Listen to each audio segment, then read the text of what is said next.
El café siempre amanece frío en esta casa. O quizás soy yo, el Lara, quien está permanentemente fría. La casa de mi hija, Sofía, y mi yerno, Ricardo, es una galería de arte moderno donde el minimalismo ha absorbido todo el calor. Paredes blancas, superficies de mármol pulido y un silencio que no es de paz, sino de vigilancia. Mi papel aquí es simple, aunque no invitado. La madre que viene a ayudar después del nacimiento del primer nieto, Leo. Pero Leo ya tiene 6 meses y mi presencia se ha solidificado en la de una sombra incómoda. Mi verdadero trabajo comenzó hace 3 meses, el día que vi el primer cardenal en la muñeca de Sofía. Era un círculo pequeño, de un púrpura oscuro, justo donde la manga de su suéter terminaba. Lo vi y el aire se quedó atrapado en mis pulmones. La herencia silenciosa del miedo, esa que creí haber desterrado de mi propia vida, parecía haberse manifestado en la piel de mi hija. «Sofía, ¿qué te pasó aquí?», pregunté señalando la marca con un índice tembloroso. Mi voz era apenas un susurro que desafiaba el silencio de Ricardo. Sofía, que estaba doblando ropa con una precisión neurótica, levantó la cabeza. Sus ojos, antes llenos de la luz de la ambición, ahora parecían cubiertos de escarcha. ¿Esto? Se tocó la muñeca con una indiferencia ensayada. «Oh, nada, me caí al bajar las cajas del ático, fui descuidada». Y entonces sucedió el primer milagro extraño. Mientras yo hacía la pregunta, la expresión de Sofía cambió. No fue la mentira nerviosa, sino una sonrisa. Una sonrisa luminosa, casi irreal. «No te preocupes, mamá, estoy bien». Y él apareció, Ricardo. Alto, impecable, con esa calma de empresario exitoso que le da el control absoluto sobre cualquier conversación. Se acercó a mí, no a Sofía, y puso una mano firme en mi hombro. «Gracias, Elara, por preguntar, pero sabes que Sofía es un poco torpe. Me alegra que respetes nuestros límites al no insistir». Respetar límites. La frase era un código. Era su forma de decir, «Estás en mi territorio, y mi regla es el silencio». Miré la muñeca de Sofía. La marca seguía allí, pero mi pregunta la había cubierto con una capa de negación radiante. La herida estaba expuesta, pero la narrativa estaba sellada. Mi corazón se hundió. Yo, la madre, la protectora, había disparado la señal de alerta. El patrón se repitió. Se convirtió en la rutina subterránea de mi estancia. Yo veía las marcas. Una línea amarilla verdosa en la parte superior del brazo, visible solo cuando Sofía se estiraba para alcanzar algo en la cocina. Un tenue color rojizo en la base del cuello, que ella cubría religiosamente con el pelo o un pañuelo de seda. El más aterrador, una sombra oscura en su costilla, que vi un día fugazmente cuando se cambió para ir al gimnasio. Un ritual que, sospechaba, era solo una excusa para salir de la casa. Y cada vez que yo preguntaba, con la misma voz débil y la misma ansiedad en el estómago, «¿Qué te pasó ahí, Sofía?», la misma reacción, la desaparición metafísica de la marca. Ella sonreía, una sonrisa de absolución. «Un accidente con la puerta del coche, mamá, olvídalo». «El andador del bebé me golpeó, mamá, soy un desastre». Y Ricardo, en su momento oportuno, aparecía para darme las gracias por mi silencio. «Aprecio mucho que no te involucres, Elara. Necesitamos un ambiente de confianza para Leo. La negatividad, ya sabes». Confianza. La palabra se pudrió en mi boca. La confianza en esa casa significaba el monopolio del miedo de Ricardo. Comencé a llevar un registro secreto, no en papel, sino en el móvil, en una aplicación de notas disfrazada de lista de compras. Anotaba la fecha, la ubicación del hematoma y la explicación de Sofía. 14 de octubre, hombro derecho, lila. Explicación: tropecé con el cable de la aspiradora. Ricardo me agradeció por entender que ella es muy sensible a las sugerencias. Lo más inquietante no era el golpe, era la coordinación. La sonrisa de Sofía era el interruptor. Mi pregunta era la señal de que la prueba había comenzado. Mi silencio posterior era la aprobación. ¿De verdad en infierno no es la rabia, sino la sonrisa forzada que se usa para ocultarla? Mi instinto materno gritaba, ¡huye! ¡Sácala de ahí! Pero mi experiencia me advertía. La víctima, cuando está tan profundamente en el ciclo, defenderá a su agresor. Y Sofía no me estaba pidiendo ayuda. Me estaba pidiendo que jugara el papel. Decidí dejar de preguntar sobre las marcas, y el ambiente cambió. Ricardo se relajó. Empezó a dejar su corbata en la silla en lugar de en el armario. Sus bromas se hicieron más ruidosas, menos calculadas. Él pensaba que había pasado la prueba de la vigilancia materna. Él creía que yo era tan ciega como la sociedad quería que fuera. Pero yo seguí registrando, ahora de una manera más sutil. Yo no preguntaba, yo documentaba en secreto. Descubrí que Ricardo tenía un tic. Se mordía la comisura del labio superior cuando estaba bajo tensión. Y últimamente, ese tic era constante. También noté que Sofía había comenzado a fotografiar su entorno. No a Leo, sino a objetos. Una bombilla quemada, una mancha de humedad en la pared, un plato roto en el fondo de la basura. Fotos sin sentido aparente. Una noche, cuando Ricardo estaba en el gimnasio, donde sospechaba quemaba su rabia acumulada, me acerqué a Sofía mientras ella mecía a Leo. «Sofía, si quieres hablar de algo, cualquier cosa». Ella me interrumpió, pero esta vez sin la sonrisa. Sus ojos se clavaron en mí. «Mamá, ¿puedes guardar un secreto?» Mi corazón latió con una esperanza feroz. Sí, por fin. «Claro, mi vida». Ella bajó la voz a un aliento, susurrando cerca del oído de Leo, como si estuviera hablando a su hijo. «Ricardo es increíble. Mañana vamos a buscar un regalo para su ascenso. No le digas a nadie». La falsa intimidad. Me había traído solo para revelarme una capa de la mentira. Pero mientras hablaba, noté una cosa. Su mano derecha, con la que acariciaba la cabeza de Leo, tenía un anillo nuevo, grueso, con una piedra oscura. Un regalo. Y debajo de ese anillo, vi la cicatriz de lo que no era un cardenal, sino un corte curado. Una herida antigua, ahora cubierta por un regalo. «Es hermoso el anillo, Sofía». Sí, fue una sorpresa. Ricardo no estaba simplemente abusando de ella, estaba cubriendo sus huellas con regalos. Y ella estaba participando en el encubrimiento. Mi mente, que había sido entrenada en el arte de la deducción materna, empezó a unir las piezas de un puzzle que iba más allá de la violencia doméstica. La tensión en Ricardo no era solo la de un hombre con problemas de gestión de la ira, era la tensión del miedo absoluto. Sus conversaciones telefónicas, que ahora yo grababa discretamente con el mismo dispositivo que usaba para las confesiones de Sofía, eran crípticas. «Sí, la presión es insostenible. Necesito que el test salga limpio». «No, no pueden encontrar nada. Hemos limpiado todo». El limpiar todo era la clave. ¿Qué estaba limpiando? Mi oportunidad llegó cuando Ricardo salió de viaje de negocios. 2 días, un respiro. Fui directamente a su estudio, un búnker de madera oscura y acero. La entrada estaba protegida con código. Un código que yo había descifrado a base de observar el patrón de sus dedos en el teclado. La fecha de su aniversario de boda. Una obviedad que el arrogante siempre ignora. Entré. El estudio estaba impecable, pero el escritorio tenía un pequeño panel de acceso a archivos que, al pasar mi mano por encima, detecté. Usé mi viejo truco de ama de casa, un pequeño alfiler de costura. Abrí el archivo. No encontré fotos, sino documentos legales. No eran de su empresa. Eran cartas de un bufete de abogados y, lo más escalofriante, una citación judicial de una fiscalía del distrito financiero. Ricardo no era solo un marido violento. Era un defraudador financiero bajo investigación federal por malversación y blanqueo de capitales. Leí la última carta. La fiscalía estaba cerrando el círculo.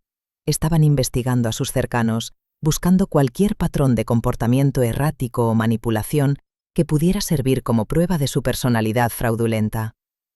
El golpe final. La carta mencionaba una posible evaluación psicológica del acusado y de su entorno familiar cercano para determinar su estabilidad emocional. El patrón del borrado de Sofía sus sonrisas radiantes, mi silencio forzado, todo encajó con la fuerza de un rayo. Ella no me estaba protegiendo de Ricardo, nos estaba protegiendo con Ricardo. Sofía regresó del gimnasio, radiante. La línea amarilla verdosa en su brazo estaba casi imperceptible. Me miró, y por primera vez no vi miedo. Vi una determinación fría que me recordó a mí misma en mis peores momentos con su padre. «Mamá, ¿por qué estás en el estudio de Ricardo?» No mentí.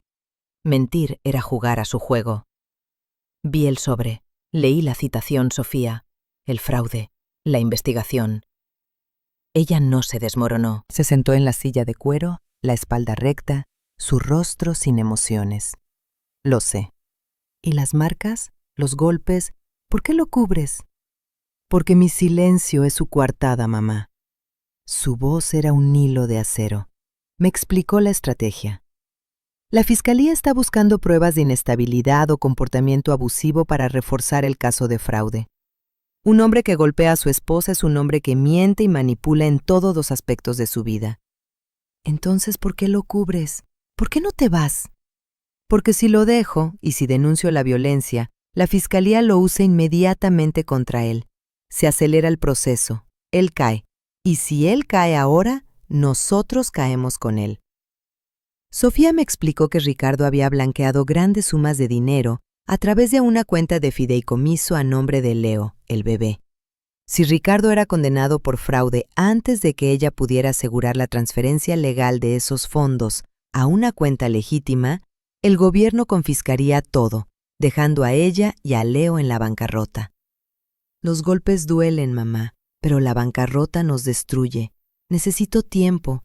Necesito que él piense que tiene todo el control emocional, que nuestra casa es un santuario de estabilidad para cuando el mundo exterior lo destruya. Y por eso sonríes. Sí, mi sonrisa es el test final que necesita para pasar su evaluación psicológica.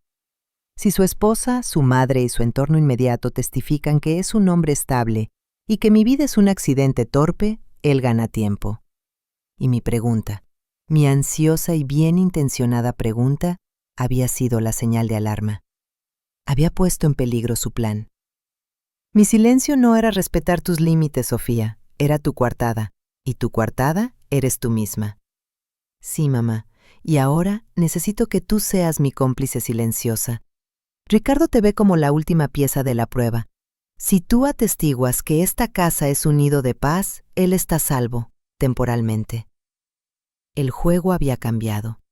Yo no era la madre que venía a salvar a su hija de la violencia. Yo era la cómplice de mi hija para salvar su futuro financiero de un criminal. Mi nuevo papel no era el de detective, sino el de actriz secundaria en la obra maestra del engaño. Mi tarea era simple, reforzar la narrativa de la estabilidad familiar.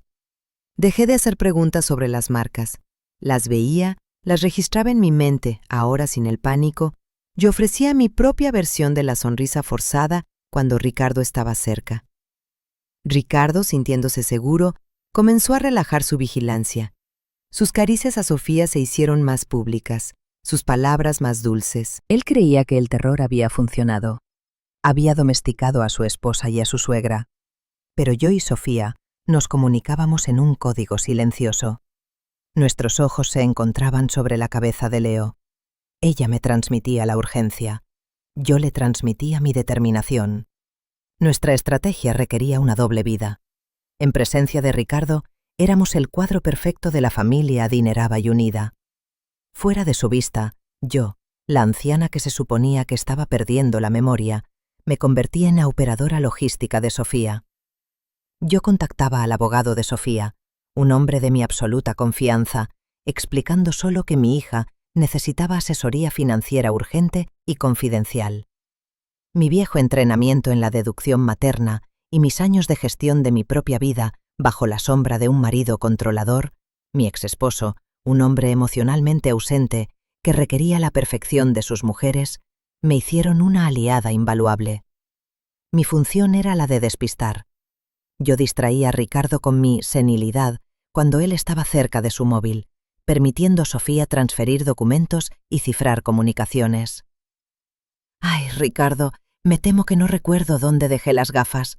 ¿Puedes ayudar a esta anciana despistada?, preguntaba yo, con la voz temblorosa de la anciana que él esperaba. Mientras él se distraía buscando mis gafas falsamente perdidas, Sofía trabajaba en su portátil. El ironía era amarga. Ricardo se sentía invencible porque su suegra, la única figura que podía desenmascararlo, se había convertido en la anciana torpe que él había deseado. El plan de Sofía era claro. La transferencia final debía ocurrir justo antes de la evaluación psicológica de Ricardo, cuando su nivel de estrés por control sería máximo. Ella necesitaba la firma final para el fideicomiso de Leo. Una firma que Ricardo, en su arrogancia, pensaba que estaba protegiendo su propio dinero. Llegó el día de la evaluación psicológica. Ricardo estaba nervioso, su tic labial constante. Sofía y yo hicimos nuestro acto final. Desayunamos juntos. Sofía estaba radiante, su rostro libre de cualquier marca visible, un milagro de maquillaje y, quizás, la cesación temporal de la violencia. Ricardo me dio un beso en la mejilla. Gracias, Elara, por tu apoyo, por decir la verdad. Por supuesto, Ricardo, respondí, mirándolo con una candidez falsa. Solo diré la verdad, que esta casa es un santuario de amor.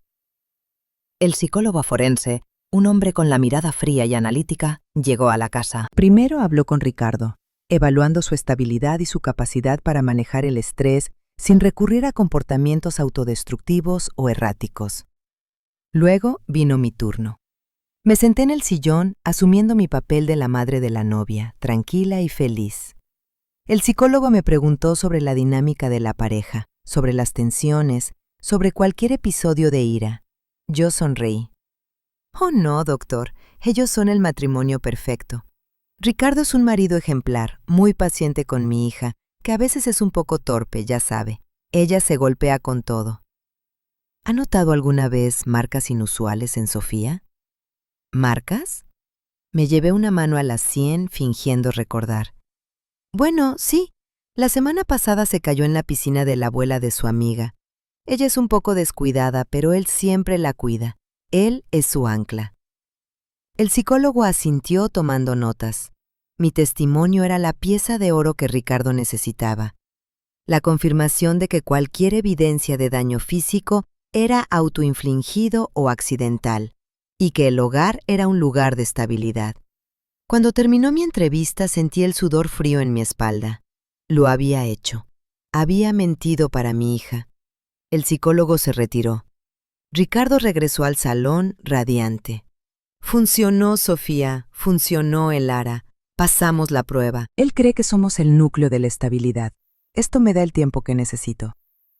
Me alegro, Ricardo, dije, sintiendo náuseas.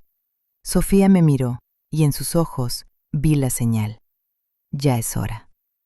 Ricardo celebró su victoria psicológica con una botella de champán y una autocomplacencia intolerable. Ahora, Sofía, necesitamos la firma final en ese documento del fideicomiso.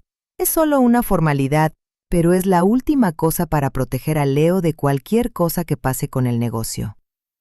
La formalidad era el documento de transferencia irrevocable del capital de Leo a una cuenta que Sofía controlaba legalmente, dejándolo a él sin acceso. Sofía, con la mano firme, tomó la pluma. Yo me acerqué, curiosa por la formalidad. ¿Qué estás firmando, hija? ¿Parece muy importante?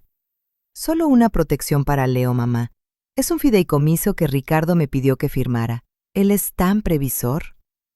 Ricardo sonrió, ignorando mi interrupción, disfrutando del poder. Sí, Elara, la protección absoluta de Leo, el futuro de la familia. Sofía firmó. Su firma fue un acto de liberación. En ese instante, mi móvil vibró. Era un mensaje de mi abogado, el hombre que había estado coordinando la salida de Sofía. Movimiento completado. El capital es seguro. Hora de irse. Sofía se levantó dejando la pluma sobre la mesa. Su sonrisa, por primera vez en meses, era real, pero no de felicidad. Era de alivio y triunfo. Ricardo, voy a ir a casa de mamá un par de días. Leo está inquieto y necesito un cambio de ambiente. Ricardo, confiado en su victoria psicológica y la seguridad de su dinero, que él creía todavía bajo su control, ni siquiera la miró. Bien, cariño, que Leo descanse, pero no hables con tu madre sobre mis asuntos. La confianza es clave. Lo sé, Ricardo, la confianza es clave. Sofía tomó a Leo, me miró y nos fuimos de la casa. El coche esperaba a la vuelta de la esquina. El plan, la estrategia basada en el silencio y la sonrisa, había funcionado. La violencia no se había detenido con la confrontación, sino con la manipulación inversa. Ella había pasado el test final. Él creía que tenía el control y ella lo había usado para firmar su propia libertad. La casa de mármol y silencio se quedó atrás, y en mi espejo retrovisor no vi una víctima, sino a una superviviente estratégica abrazando a su hijo, dejando el pasado atrás. La sonrisa de Sofía, por fin, era suya.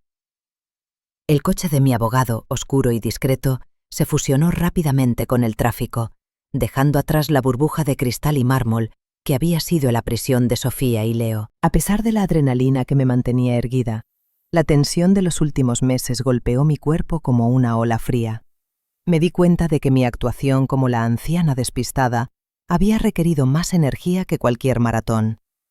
Sofía, sentada a mi lado, respiraba hondo, sosteniendo a Leo contra su pecho. La ausencia de Ricardo era un bálsamo visible en su rostro. La cicatriz de la que había sido una herida en su brazo, ya no maquillada ni cubierta, parecía palpitar en el aire. ¿Estás segura, Sofía? ¿Estás segura de que él no puede impugnar la transferencia? Pregunté, mi voz revelando por primera vez el miedo que había ocultado. Es irrevocable, mamá. El fideicomiso está a nombre de Leo, y las condiciones de su administración las dicté yo, basándome en los borradores que él me dio. Él solo lo firmó como un acto de suprema arrogancia, pensando que era el control final, pero lo vinculó a una entidad legal que yo controlo. Nuestro abogado es bueno, lo hizo a prueba de balas. ¿Y la investigación se acelerará ahora que te has ido? Sí. La denuncia de abandono marital le añadirá una capa de inestabilidad que la Fiscalía amará. Él pensará que es una traición emocional que refuerza su narrativa de víctima. Pero lo que no sabe es que la pérdida de la estabilidad emocional en su hogar será la evidencia que la Fiscalía use para demostrar su personalidad fraudulenta. La complejidad del engaño me abrumó. Ricardo no solo era un criminal financiero, era un narcisista que creía que la fachada de su vida doméstica era su mejor activo. Y Sofía lo había usado, convirtiendo su propia victimización en la herramienta para su caída. Llegamos a mi apartamento, un lugar pequeño, acogedor y sobre todo seguro. Era la antítesis del lujo opresivo de Ricardo. Por primera vez en meses, Sofía se permitió un acto de autenticidad.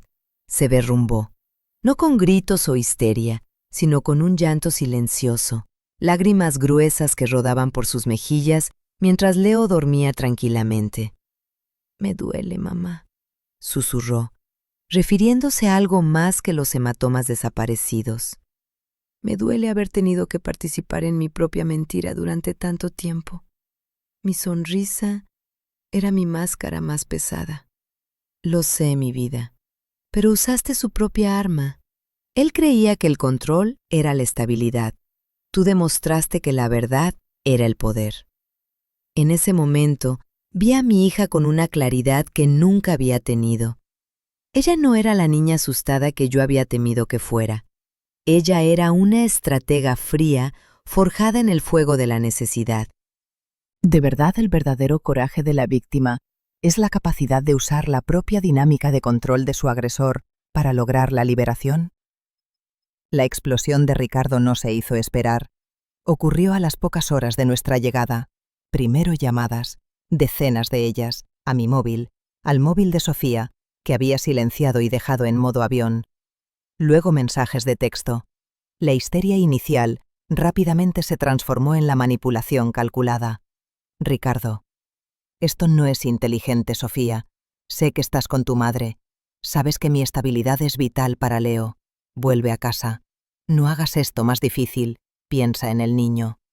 Ricardo: Elara, dile que vuelva. Esto es un error. Necesito a mi familia. No te involucres en lo que no entiendes. Yo no respondí. Sofía me había dado una instrucción. Silencio total durante las primeras 72 horas, hasta que el proceso legal de denuncia y orden de alejamiento estuviera en marcha. El momento culminante de su desesperación llegó esa noche, cuando sin previo aviso, Ricardo apareció en la puerta de mi apartamento. El sistema de seguridad que habíamos activado inmediatamente notificó a la policía y a mi abogado. Ricardo golpeaba la puerta, su voz resonando en el pasillo, sin el control de su máscara pública. «Sofía, abre la puerta. Sé que estás ahí. No puedes hacerme esto. Tú sabes lo que la fiscalía buscará. Necesito que estemos juntos». Sofía me miró. Su rostro estaba tenso, pero firme. Ella se acercó al intercomunicador. «Ricardo, vete. No te acerques a mí ni a Leo. Tienes que volver. Si no vuelves, les diré que eres inestable, que tu madre te manipula. Diré que los golpes son inventados para destruirme». «No son inventados, Ricardo», respondió Sofía, y su voz era clara y fuerte. «Y no importa lo que digas, porque ya no estoy ahí para cubrirte. El test de estabilidad que pasaste hoy fue la última cosa que controlaste». En ese momento, las sirenas de la policía se acercaron. Ricardo se alejó de la puerta con una rabia impotente. La policía lo detuvo por acoso y por violar una orden de restricción que mi abogado había obtenido in absentia, basándose en grabaciones y testimonios previos que yo había documentado sobre la manipulación emocional. Al ver a Ricardo esposado y despojado de su armadura de empresario, me di cuenta de la magnitud de mi contribución. Mi silencio y mi actuación habían sido la cortina de humo que permitió la detonación final. El proceso de divorcio y la investigación federal de Ricardo avanzaron rápidamente. Sofía, ahora con la protección legal y financiera, rompió su silencio ante las autoridades. Su testimonio fue devastador porque estaba respaldado por el silencio anterior. Ella no se presentó como una víctima que finalmente encontró el coraje. Se presentó como una cómplice forzada que había actuado para proteger los activos de su hijo. Sí, cubrí los golpes. Sí, mentí al psicólogo forense. Lo hice porque sabía que si la verdad salía antes de asegurar el futuro de mi hijo, el gobierno confiscaría todo el capital que Ricardo había escondido a través de Leo. Mi estabilidad era su coartada. Mi mentira era el precio de la libertad de mi hijo. El fiscal, que inicialmente la había visto con sospecha, entendió la estratagema. No era la acción impulsiva de una mujer maltratada. Era el cálculo frío de una madre que estaba operando bajo las reglas del único hombre al que temía. Mi propio testimonio fue el cierre del círculo. «Vi las marcas, doctor», le pregunté. Ella sonrió y dijo que fue un accidente. Cuando él me agradecía por mi silencio, entendí el juego. Mi pregunta era la prueba de la vigilancia. Mi silencio era la prueba de la sumisión. Y yo actué ese papel para darle el tiempo que necesitaba para asegurar el futuro de mi nieto. Yo, la anciana, fui la mensajera del engaño. Mi declaración fue crucial. No acusaba a Ricardo de violencia, eso era secundario. Acusaba a Ricardo de control total y manipulación sistemática de su entorno. Un patrón que encajaba perfectamente con su perfil de fraude financiero. Ricardo fue declarado culpable de fraude. El testimonio de Sofía sobre la manipulación emocional y los golpes, que ella documentó con fotos discretas de los hematomas y las lesiones de las costillas que había tomado con su móvil en el gimnasio, fue usado como prueba de su carácter moral en la sentencia. El hombre que había exigido el silencio y la estabilidad como prueba de su inocencia fue derribado por la exposición total de la verdad de su hogar. La vida después de Ricardo fue un proceso de desintoxicación emocional. Sofía vendió la casa de mármol, no quería ni un céntimo de la venta. El dinero fue a la caridad, un acto de purificación del último rastro de su vida con Ricardo. Ella compró un pequeño estudio cerca de mi apartamento. Un lugar lleno de colores cálidos y luz, sin la frialdad opresiva del minimalismo. Nuestra relación cambió. Ya no éramos la madre ansiosa y la hija evasiva. Éramos dos mujeres que habían librado una guerra juntas y que se entendían en un nivel de honestidad brutal. Leo, ajeno a todo, creció con la luz y el amor de dos mujeres que habían aprendido a nombrar las cosas. Un día Sofía me miró sin maquillaje y sin el velo de la mentira. «Mamá, ¿por qué crees que me tomó tanto tiempo pedirte ayuda, o al menos decirte la verdad?» «Porque te enseñé a ser perfecta, mi vida. Te enseñé a cubrir las imperfecciones y a no mostrar debilidad. Él aprovechó eso. Él te castigó y tú lo cubriste para mantener la fachada de que mi educación había funcionado». Sofía asintió. Y por eso, cuando preguntabas por las marcas, yo tenía que sonreír. Mi sonrisa era la prueba de que yo estaba cumpliendo con la expectativa de perfección que me habías inculcado. La conversación fue un acto de liberación mutua. Yo me disculpé por el peso de la perfección que le había impuesto. Ella me perdonó, no con palabras, sino con la confianza de compartir su fragilidad. La sanación no fue la desaparición de las cicatrices, sino la capacidad de hablar de ellas con verdad. Mi vida, la de la madre que temía por su hija, se había transformado en la vida de la abuela que celebraba a su nuera como una estratega de la supervivencia. Y el silencio. Ese silencio que Ricardo había exigido y que Sofía había usado como coartada, ahora era un espacio de paz en el que, finalmente, podíamos escuchar el sonido de nuestra propia voz auténtica. La vida de Sofía y Elara se asentó en una armonía conquistada, una paz que no era la ausencia de conflicto, sino la aceptación radical de la complejidad y el dolor que habían experimentado, permitiendo que la frágil belleza de su honestidad compartida se convirtiera en el inquebrantable cimiento de su nueva existencia. Esta metamorfosis, intrínsecamente ligada al desmantelamiento de la opresiva fachada del matrimonio con Ricardo, se manifestó en una profunda y consciente reorganización de su entorno, transformando cada espacio físico y emocional en un refugio contra la manipulación que antes las había asfixiado, un testimonio arquitectónico y psicológico de la resistencia silenciosa. El apartamento de Sofía, deliberadamente despojado de cualquier ostentación de lujo que pudiera evocar la toxicidad financiera de Ricardo, fue diseñado por ella misma como un laboratorio de la luz y el espacio personal, donde las paredes no gritaban perfección, sino que susurraban autenticidad, permitiendo que cada rincón sirviera como un constante recordatorio de la victoria de la voluntad sobre el control, evidenciando la liberación de la estética opresiva que había dictado la vida en la casa de mármol. Elara, que ahora se permitía el lujo de la imperfección en su propia vida y apariencia, dejando atrás la armadura de la contención emocional que le había sido inculcada por su propia historia, observaba a su hija con una mezcla de orgullo y profunda reflexión, reconociendo en la serena determinación de Sofía un reflejo magnificado de la fuerza que ella misma había tenido que ocultar y disimular durante décadas, comprendiendo que el acto más sublime de la maternidad en esa etapa de su vida había sido el de convertirse en la cómplice estratégica, abandonando el instinto protector convencional por una asistencia fría y calculada que honraba la autonomía de su hija. ¿No es el pináculo de la madurez el acto de reconocer que la intervención más profunda y amorosa es, en ocasiones, la que requiere la rendición a la estrategia del otro, incluso si esa estrategia se construye sobre la dolorosa base de la mentira necesaria?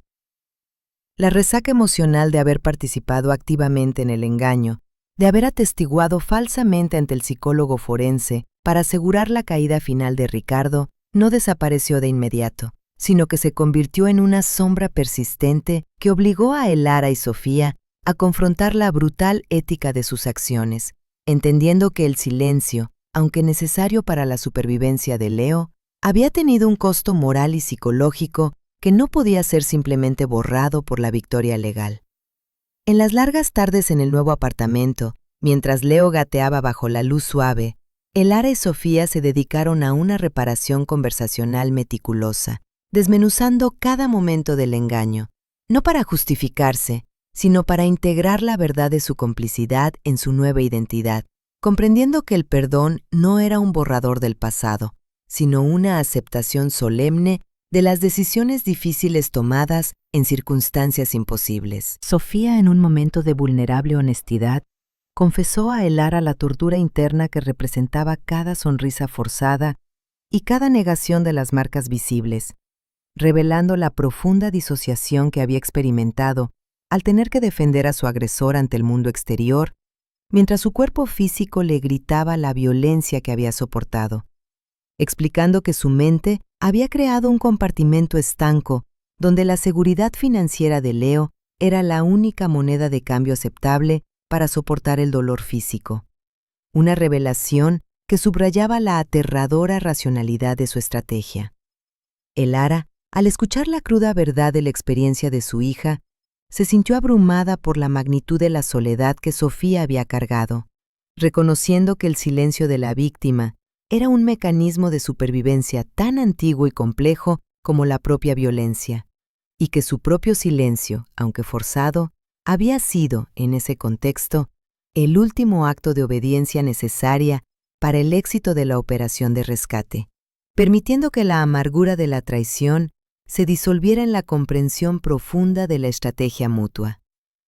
¿No es el perdón más auténtico aquel que se concede después de la total y exhaustiva exposición de las motivaciones y las mentiras, permitiendo que la verdad desnuda se convierta en el único fundamento posible para la reconstrucción de la confianza? El impacto del caso Valdés, con la exposición de la astuta inversión de la dinámica víctima-agresor por parte de Sofía, trascendió los límites del derecho penal y se consolidó en la psicología de la supervivencia, influenciando la forma en que los expertos y las víctimas comenzaban a abordar las situaciones de control coercitivo, demostrando que la confrontación directa no siempre es la única, ni la más efectiva, vía hacia la liberación, sino que la manipulación inversa y estratégica puede ser una herramienta poderosa. Sofía, utilizando su experiencia y la lucidez adquirida a través del trauma, se dedicó al activismo especializado, trabajando de cerca con organizaciones que apoyaban a mujeres en situaciones de abuso, donde el control coercitivo y el riesgo financiero eran elevados, enseñando el arte de la documentación silenciosa y la planificación estratégica de la salida, utilizando la frase clave de su propia experiencia como el mantra de su nueva misión. Los morados desaparecieron el día que dejé de hacer preguntas, y en su lugar empecé a recolectar evidencia.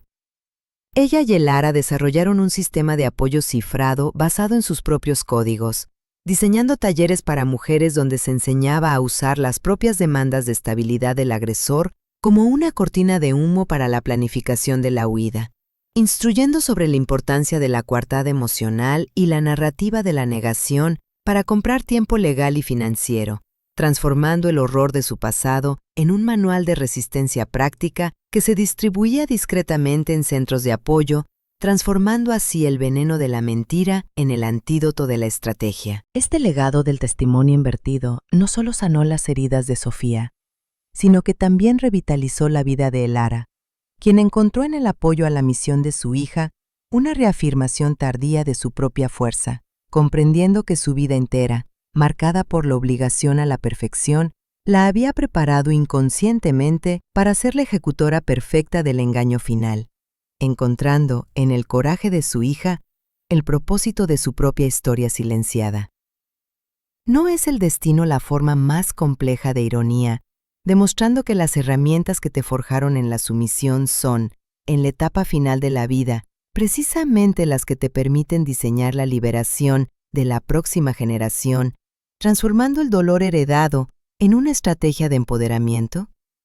La reescritura de la dinámica entre Elara y Sofía no solo afectó sus acciones externas, sino que revolucionó la arquitectura interna de su comunicación, eliminando el código de la ansiedad que antes definía cada interacción y reemplazándolo con una transparencia operativa que honraba la soberanía y la inteligencia de ambas, marcando el fin de la era de la perfección obligatoria y el inicio de la aceptación radical de las fallas humanas y estratégicas. La vieja dinámica, donde la pregunta de Elara por las marcas desencadenaba la sonrisa defensiva de Sofía y la posterior «gracias por tu silencio» de Ricardo, fue sustituida por un lenguaje de la verdad, donde las imperfecciones y los errores no eran motivo de corrección o vergüenza, sino puntos de análisis estratégico. Cuando Sofía cometía un error, ya no lo cubría con una excusa, sino que lo presentaba a Elara como un problema logístico a resolver, despojándolo de cualquier carga emocional de culpa. Elara, por su parte, aprendió a desactivar su instinto de corrección maternal y lo transformó en un instinto de apoyo estratégico, reconociendo que su experiencia de vida era más valiosa como banco de datos de errores que como manual de instrucciones, utilizando su perspicacia para prever las reacciones de terceros, no para dictar las acciones de su hija. Esta profunda reestructuración de roles se convirtió en el cimiento infranqueable de su vínculo. Esta nueva fase de comunicación se manifestaba en la manera en que abordaban el legado de Ricardo. Cuando los abogados de Ricardo intentaban tácticas dilatorias o amenazas vacías, Sofía y Elara se reunían, no para lamentarse, sino para realizar un análisis de debilidades del adversario, evaluando las posibles lagunas en la estrategia de Ricardo y diseñando contramedidas que siempre apuntaban a reforzar la narrativa de su propia estabilidad, incluso después de la separación. ¿No es el vínculo más profundo aquel donde la comunicación se transforma de un espejo de expectativas a una mesa de guerra, donde las debilidades y las fortalezas son analizadas con una misma y fría eficiencia? La liberación de Sofía no fue solo personal y emocional.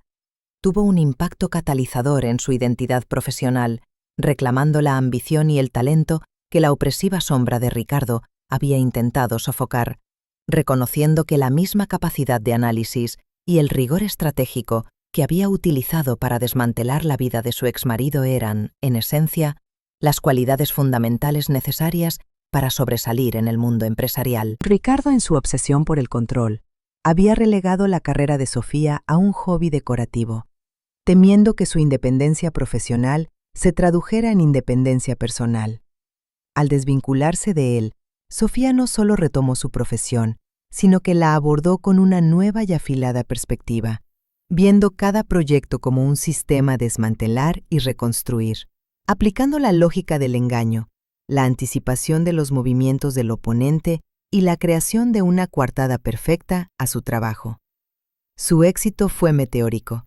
Sofía fundó una consultora especializada en gestión de crisis y reestructuración donde, irónicamente, su experiencia en la creación de narrativas de estabilidad y la identificación de puntos ciegos en los sistemas se convirtió en su propuesta de valor única, atrayendo a clientes que requerían soluciones donde la ética de la verdad se fusionaba con la necesidad de la estrategia, demostrando que el trauma no solo deja cicatrices, sino que puede dejar habilidades de supervivencia transferibles de valor incalculable. Elara se convirtió discretamente en la asesora de recursos humanos en la sombra de la nueva empresa de Sofía, utilizando su perspicacia maternal para evaluar el carácter moral y la resistencia al engaño de los candidatos, su experiencia en la lectura de los microlenguajes de la sumisión y la manipulación, siendo una herramienta más precisa que cualquier prueba psicológica estandarizada, asegurando que el equipo de Sofía estuviera compuesto por individuos de integridad inquebrantable,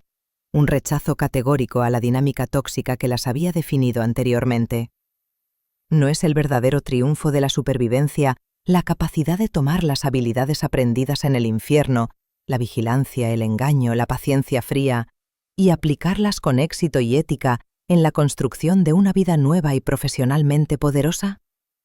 Elara y Sofía, inmersas en la vorágine de la construcción de su nueva vida, nunca perdieron de vista el ancla emocional e involuntaria de todo el proceso. Leo, el niño que había sido el pretexto y el beneficiario final de la gran maniobra estratégica, cuyo futuro había sido la única moneda de cambio aceptable para la tortura del silencio y la sonrisa forzada. El ambiente en el nuevo hogar se caracterizó por una libertad emocional palpable, el completo opuesto a la tensión congelada y el ritual de la perfección que habían dominado la casa de Ricardo. Aquí, el desorden era tolerado, las emociones se nombraban abiertamente, y el llanto de Leo era respondido con ternura inmediata, no con la ansiedad de ser percibido como una señal de inestabilidad que Ricardo pudiera usar como arma. Elara se dedicó a compensar el tiempo y la energía emocional que había gastado en la actuación, invirtiéndola ahora en una crianza consciente y amorosa junto a Sofía, asegurándose de que Leo creciera con la certeza de su valor incondicional, un antídoto generacional contra el amor condicional y coercitivo que Ricardo había ejemplificado y que en menor medida la propia Elara había ejercido involuntariamente sobre Sofía. Elara, en su papel de abuela, tenía ahora la oportunidad de reparar el daño sutil que su propia obligación a la perfección había infligido a Sofía, tratando a Leo con una comprensión indulgente de sus fallas y sus caídas, celebrando sus errores creativos como la fuente de su genio, invirtiendo la lección que no había podido dar a Sofía, liberando al niño del peso de ser perfecto para que pudiera ser simplemente libre, asegurando que Leo fuera el testimonio vivo de que la verdad,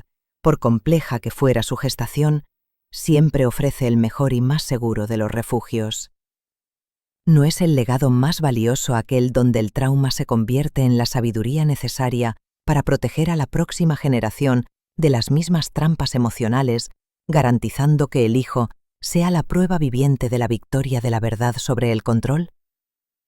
A pesar de la vida profesional floreciente y la paz doméstica innegable, la memoria de la casa de Ricardo, el escenario de la coartada forzada, a veces se alzaba como una sombra persistente que requería un último y definitivo acto de confrontación y clausura para liberar completamente a Sofía y Elara de su influencia psicológica.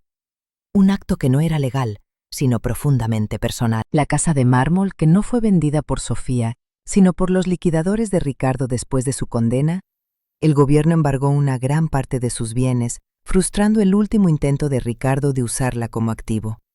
Estaba a punto de ser demolida para dar paso a un desarrollo inmobiliario de lujo, ofreciendo una oportunidad efímera de despedida. Sofía, junto a Elara y su abogado, obtuvo un permiso de acceso de unas horas para retirar los objetos personales que aún quedaban en el sótano, una tarea que se convirtió en un ritual de purificación. Mientras caminaban por los pasillos fríos, ahora vacíos y resonantes, cada habitación se erigía como un testigo silencioso de la mentira y la violencia que habían contenido.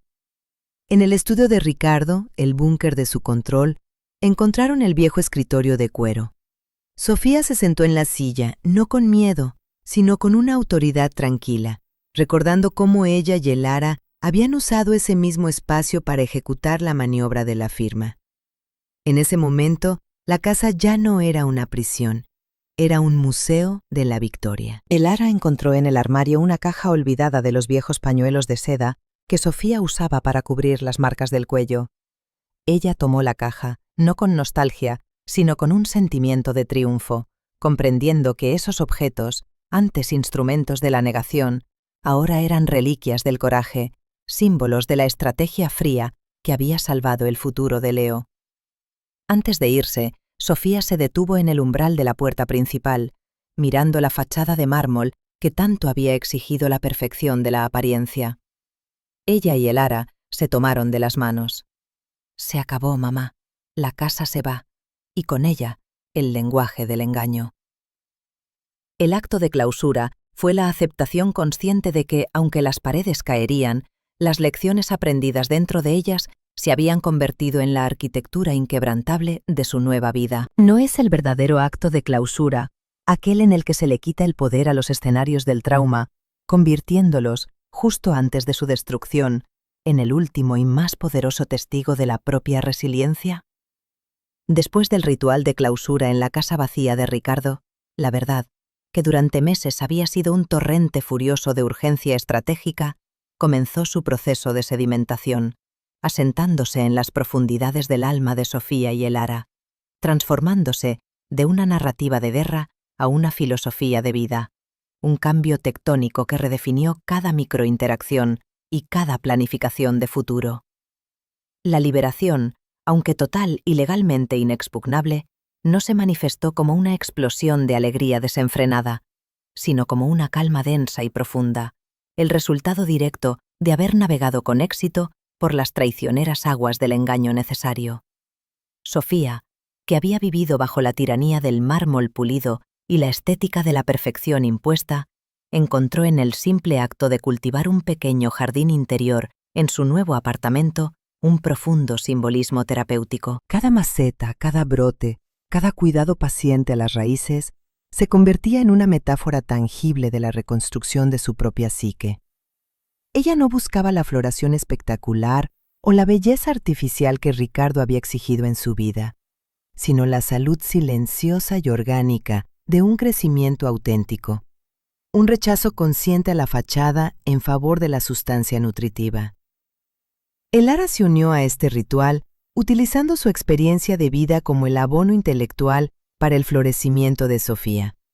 Sus conversaciones ya no eran sobre códigos de seguridad o coartadas financieras, sino sobre la paciencia botánica del perdón y la necesidad estructural de podar las memorias tóxicas. Ambas comprendieron que la belleza forzada de la vida anterior era inherentemente frágil, mientras que la belleza emergente de su nueva existencia, con sus imperfecciones, sus hojas caídas y sus errores de riego, era infinitamente más resistente y sostenible, reflejando la fortaleza inquebrantable que solo se forja en la adversidad superada. ¿No es el jardín interior, con su promesa de crecimiento lento y su necesidad de constante cuidado y desmalezado, la metáfora más poderosa de la paz que se conquista, una paz que se distingue de la falsa estabilidad del control, porque requiere la aceptación activa del desorden natural de la vida? La experiencia compartida de la supervivencia y el engaño elevó la ética de Elara y Sofía a un nivel de contingencia radical, donde el juicio moral no se basaba en la adherencia ciega a las reglas, sino en la evaluación pragmática de la necesidad y el resultado. Esta perspectiva, forjada en la oscura necesidad de mentir para salvar, se convirtió en la piedra angular de la consultora de Sofía y la misión social de Elara. Sofía, en su consultoría, se especializó en diseñar planes de salida para empresas y personas atrapadas en estructuras coercitivas, utilizando el principio del ancla invertida: identificar el activo o la narrativa que el controlador cree que es innegociable y usarlo como la palanca para su desmantelamiento, una metodología que era la aplicación directa de su estrategia contra Ricardo, transformando su dolor personal en un modelo de liberación corporativa y personal. Su éxito residía en su visión binocular, la capacidad de ver simultáneamente la fachada de la perfección que el cliente intentaba mantener y la podredumbre oculta que requería ser expuesta. Elara, por su parte, se enfocó en un proyecto social que llamaron El legado de la pregunta silenciosa, ofreciendo talleres y grupos de apoyo para mujeres mayores que temían por la seguridad o la autonomía de sus hijas en matrimonios coercitivos. Ella les enseñaba no a confrontar, sino a documentar, a observar sin intervenir, a transformar su ansiedad en evidencia irrefutable, impartiendo la lección más difícil de todas, que el amor, en ciertas circunstancias extremas, requiere la suspensión temporal del juicio materno y la adopción de la objetividad forense para garantizar la supervivencia a largo plazo de la generación siguiente. Un acto de amor que es a la vez frío y desesperadamente tierno. Esta expansión del trauma en acción social generó un círculo virtuoso, donde el éxito profesional de Sofía financiaba la misión social de Elara, y las historias de las mujeres que Elara ayudaba proveían a Sofía de una brújula ética inquebrantable, un recordatorio constante de que su poder estratégico debía ser utilizado siempre en la defensa de la autonomía y en la demolición de las estructuras coercitivas, transformando la experiencia privada del infierno en un modelo de empoderamiento colectivo. No es la verdadera trascendencia del sufrimiento el acto de convertir las herramientas que se utilizaron para la supervivencia en el manual de instrucciones que otros pueden seguir para encontrar su propia y compleja libertad, garantizando que el dolor personal se convierta en una infraestructura de apoyo social duradera. El silencio, que había sido la moneda de cambio coercitiva de Ricardo y la máscara táctica de Sofía, experimentó una reivindicación filosófica en sus vidas, dejando de ser un símbolo de sumisión para convertirse en el espacio activo de la escucha y la deducción, un recurso invaluable para su nueva existencia consciente y estratégica. Elara enseñó a Leo, su nieto, la distinción crucial entre el silencio impuesto y el silencio elegido. No le enseñó a callar por miedo, sino a observar el mundo sin la obligación de la respuesta inmediata, a escuchar las fisuras en las narrativas ajenas, a sintonizar con los subtextos no verbales que la prisa y la autoimportancia de la sociedad moderna suelen ahogar. Este entrenamiento en el silencio perceptivo se convirtió en el legado intelectual más profundo que Elara podía dejar a su nieto, un antídoto preventivo contra cualquier forma futura de manipulación. Sofía, en sus interacciones profesionales y personales, aplicaba la regla de la pausa, un principio derivado de su experiencia. Ante una declaración importante o potencialmente manipuladora, ella ofrecía un espacio de silencio prolongado y atento, obligando al interlocutor a llenar el vacío con información adicional o, a menudo, con la exposición involuntaria de sus propias inseguridades o motivos ocultos, demostrando que el silencio, cuando se utiliza estratégicamente, es una herramienta de dominio conversacional más potente que cualquier torrente de palabras. El silencio se transformó así en el lenguaje de su autonomía, el lugar donde se gestaban las decisiones sin la presión de la reacción inmediata. Ambas entendieron que Ricardo había temido el silencio más que cualquier otra cosa, porque el silencio permitía la reflexión, y la reflexión era la enemiga mortal de su control impulsivo y ruidoso. Su paz era ahora el eco sostenido de ese silencio reivindicado, una sinfonía de la calma que resonaba con la autoridad de la verdad finalmente establecida. ¿No es la mayor victoria contra el controlador verbal el acto de recuperar y resignificar el silencio, convirtiéndolo de un símbolo de sumisión en el espacio de la deducción, el refugio de la estrategia y la manifestación más pura de la mente que ha dejado de temer la necesidad de complacer? La narrativa de la supervivencia de Sofía y Elara, cimentada en la disciplina del silencio y la estrategia de la coartada, evolucionó hacia una fase de resonancia social sostenida, donde su historia dejó de ser un simple relato de escape para convertirse en un paradigma de empoderamiento intergeneracional, una prueba fehaciente de que la inteligencia emocional y la planificación meticulosa son las herramientas más poderosas contra el control coercitivo, trascendiendo las fronteras del miedo para instaurar una cultura de la vigilancia lúcida entre las mujeres que temían por su autonomía o la de sus seres queridos. La consultora de Sofía, impulsada por un crecimiento orgánico que se nutría de la confianza absoluta en su metodología ética y efectiva, se expandió internacionalmente, especializándose en la detección temprana y la desactivación metódica de las dinámicas de control en ambientes tanto familiares como corporativos, demostrando que los patrones de manipulación del hogar de Ricardo eran meras réplicas, a una escala diferente, de las estructuras de poder tóxicas que dominan el mundo de los negocios. Elara, ahora una figura venerable en el ámbito del apoyo al adulto mayor, continuó impartiendo sus talleres sobre el testimonio invertido, llevando su mensaje a conferencias y foros donde la sobriedad de su análisis sobre el comportamiento humano era más impactante que cualquier retórica emotiva. Su enseñanza central radicaba en la necesidad de despersonalizar el abuso, de verlo no como una falla del amor o de la víctima, sino como un sistema operativo defectuoso que solo podía ser desmantelado con una lógica superior y desapasionada, transformando el dolor subjetivo en una métrica objetiva de la evidencia legal. Ella se convirtió en la matriarca de la perspicacia, cuyo legado no residía en la riqueza material, algo que había aprendido a despreciar, sino en la riqueza de la conciencia que infundía en todas las mujeres que la escuchaban, asegurando que la próxima generación no se vería obligada a sonreír mientras se desvanecía. ¿No es el verdadero propósito de la vida, una vez superado el trauma, la dedicación absoluta a la creación de una infraestructura de apoyo tan robusta que las futuras víctimas dispongan de un mapa de escape claro y una red de seguridad inquebrantable, transformando la experiencia solitaria de la oscuridad en una luz colectiva y estratégicamente organizada? Leo, el niño que había sido el activo más valioso y el escudo involuntario en la guerra silenciosa, crecía en un ambiente de seguridad emocional incondicional, su desarrollo marcado por la transparencia y la verdad nombrada, un contraste absoluto con el ambiente de mentira y sospecha que casi lo define. Sofía y Elara nunca ocultaron la verdad de su pasado, sino que la integraron en la historia familiar como una narrativa de valentía y astucia, explicando las acciones de su abuela y su madre no como actos de traición, sino como actos extremos de amor y protección estratégica, enseñándole que la verdad no siempre es fácil, pero siempre es el cimiento de la libertad. Elara, en sus últimos años, observaba a Leo con una satisfacción austera y profunda, sabiendo que el niño nunca tendría que enfrentarse al dilema de la sonrisa forzada.